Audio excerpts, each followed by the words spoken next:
नमस्कार, स्वागत है आपका मेरे इस चैनल कथा और कहानियाँ में। कैसे हैं आप सब?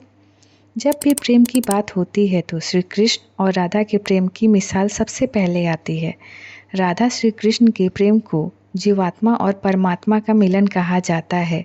तो आइए हम जानते हैं राधा जी की मृत्यु कैसे हुई और क्यों भगवान श्री कृष्ण ने तोड़ी अपनी ही बांसुरी।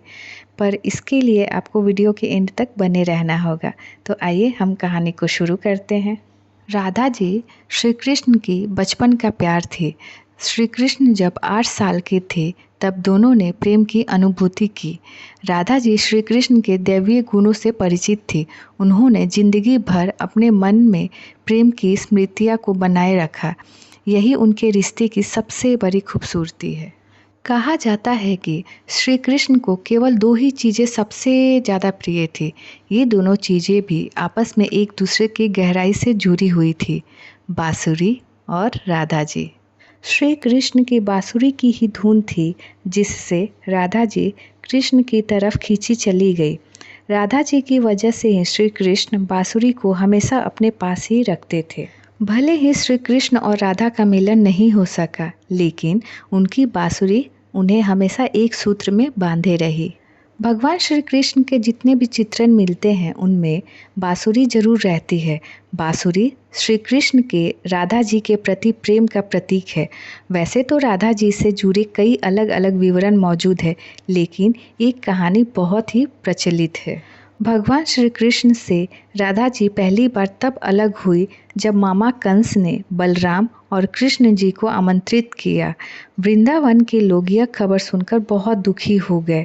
मथुरा जाने से पहले श्री कृष्ण राधा जी से मिले थे। राधा जी कृष्ण के मन में चल रही हर गतिविधियां को जानती थी। राधा जी को अलविदा कह कृष्ण जी उनसे दूर चले गए। भगवान श्री कृष्ण राधा जी से ये वादा करके गए थे कि वो वापस आएंगे, लेकिन श्री कृष्ण राधा जी के पास वापस नहीं आए। उनकी शादी भी रुक्मणी से हो गई। रुक्मणी ने भी श्री कृष्ण को पाने के लिए बहुत जतन किए थे। रुक्मिणी श्री कृष्ण से विवाह के लिए अपने भाई रुक्मी के खिलाफ चली गई। राधा जी की तरह वह भी श्री कृष्ण से बहुत प्यार करती थी। रुक्मिणी ने श्री कृष्ण को एक प्रेम पत्र भी भेजा था कि वह आकर उन्हें अपने साथ ले जाए। इसके बाद भगवान श्री कृष्ण रुक्मिणी के पास गए और उनसे शादी कर ली। श्री कृष्ण के वृंदावन छोड़ने के बाद से ही राधा जी का वर्णन बहुत कम हो गया। राधा जी और कृष्ण जी जब आखिरी बार मिले थे तो राधा जी ने कृष्ण जी से कहा था कि भले ही वह उनसे दूर जा रहे हैं, लेकिन मन में कृष्ण जी हमेशा उनके साथ ही रहेंगे। इसके बाद कृष्ण जी मथुरा गए और कंस और बाकी राक्षसों को मारने का काम पूरा किया। इसके बाद प्रजा की रक्षा के लिए कृष्ण जी द्वारिका चले गए और द्वारिकाधीश के नाम से लोकप्रिय हुए। जब भगवान कृष्ण वृंदावन से निकल गए तब राधा जी की जिंदगी ने अलग ही मोड़ ले लिया था। राधा जी की शादी एक यादव से हो गई। राधा जी ने अपने दाम्पत्य जीवन की सारी रस्में निभाई, लेकिन उनका मन तब भी कृष्ण जी के लिए समर्पित था। राधा जी ने पत्नी के तौर पर अपने सारे कर्तव्य पूरे किए और दूसरी तरफ श्री कृष्ण ने अपने दैवीय कर्तव्य भी निभाए। सारे कर्तव्यों से मुक्त होने के बाद राधा जी आखिरी बार अपने प्रियतम कृष्ण जी से मिलने गई। जब वह द्वारिका पहुंची तो उन्होंने कृष्ण जी के रुक्मणी और सत्यभामा से विवाह के बारे में सुना, लेकिन वह दुखी नहीं हुई। जब भगवान कृष्ण ने राधा जी को देखा तो बहुत प्रसन्न हुए। दोनों संकेतों की भाषा में एक दूसरे से काफ़ी देर तक बातें करते रहे। राधा जी को कान्हा की नगरी द्वारिका में कोई नहीं पहचानता था। राधा जी के अनुरोध पर कृष्ण जी ने उन्हें महल में एक देविका के रूप में नियुक्त किया। राधा जी दिन भर महल में ही रहती थी और महल से जुड़े कार्य देखती थी। मौका मिलते ही वह कृष्ण जी के दर्शन भी कर लेती थी, लेकिन महल में राधा जी ने श्री कृष्ण के साथ पहले की तरह आध्यात्मिक जुड़ाव महसूस नहीं कर पा रही थी। इसीलिए राधा जी ने महल से दूर जाना तय किया। उन्होंने सोचा कि वह दूर जाकर दोबारा श्री कृष्ण जी के साथ गहरा आत्मीय संबंध स्थापित कर पाएंगी। राधा जी को नहीं पता था कि वह कहाँ जा रही है, लेकिन भगवान श्री कृष्ण सब जानते थे। धीरे धीरे समय बीता और राधा जी बिल्कुल अकेली और कमज़ोर हो गई। उस वक्त उन्हें भगवान श्री कृष्ण की आवश्यकता पड़ी।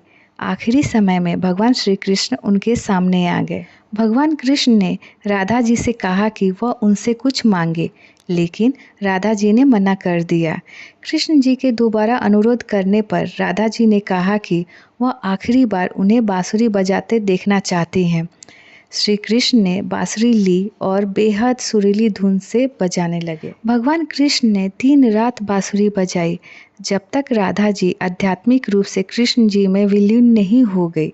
बांसुरी की धुन सुनते सुनते राधा जी ने अपने शरीर का त्याग कर दिया। हालांकि भगवान कृष्ण जानते थे कि उनका प्रेम अमर है, बावजूद वे राधा जी की मृत्यु को बर्दाश्त नहीं कर सके। कृष्ण जी ने प्रेम के प्रतीकात्मक अंत के रूप में बांसुरी तोड़कर झांकी में फेंक दी। इसके बाद से श्री कृष्ण ने जीवन भर बांसुरी या अन्य कोई वादक यंत्र नहीं बजाए। कहा जाता है कि जब द्वापर युग में नारायण ने श्री कृष्ण का जन्म लिया था, तब माँ लक्ष्मी ने राधा रानी के रूप में भी जन्म लिया था, ताकि मृत्यु लोक में भी वे उनके साथ ही रहे। तो उम्मीद करती हूँ कि यह छोटी सी प्यारी कथा आप सभी को पसंद आए और आप इसे ज़्यादा से ज़्यादा अपने फैमिली फ्रेंड्स के साथ शेयर करें। और अगर आप मेरे चैनल कथा और कहानियाँ पे नए हैं तो प्लीज़ इसे सब्सक्राइब करना ना भूलें। तो चलिए फिर मिलते हैं एक नई कथा कहानी के साथ। तब तक राधे राधे।